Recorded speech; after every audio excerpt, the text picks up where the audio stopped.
Yar bizə qonaq gələcək, piyalələri rəfdədir, hər biri bir tərəfdədir. Görməmişəm bir həftədir. Yar bizə qonaq gələcək balam, bilmirəm nə vaxt gələcək balam. Söz verib sabah gələcək.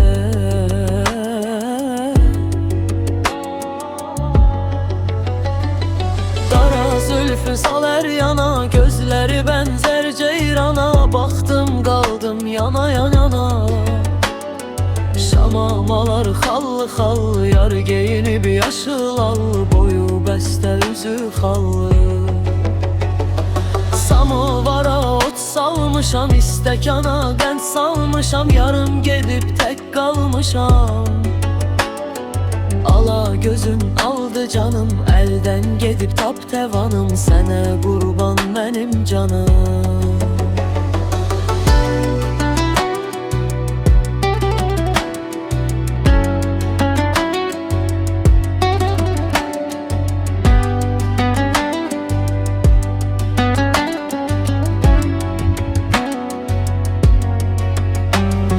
Yar bizə qonaq gələcək, piyalələri rəfdədir, hər biri bir tərəfdədir. Bilməmişəm bir həftədir. Yar bizə qonaq gələcək balam, bilmirəm nə vaxt gələcək balam. Söz verib sabah gələcək.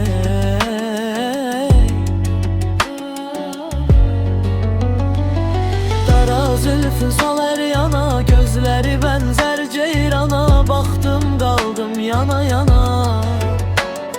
Şamamalar xallı xallı, yar geyinib yaşıl allı, boyu bəstə üzü xallı. Samovara ot salmışam, istəkana qənd salmışam, yarım gedib tək qalmışam. Ala gözün aldı canım, əldən gedib tap təvanım, sənə qurban mənim canım. Qara zülfün salar yana, gözləri bənzər ceyrana. Baxdım qaldım yana yana.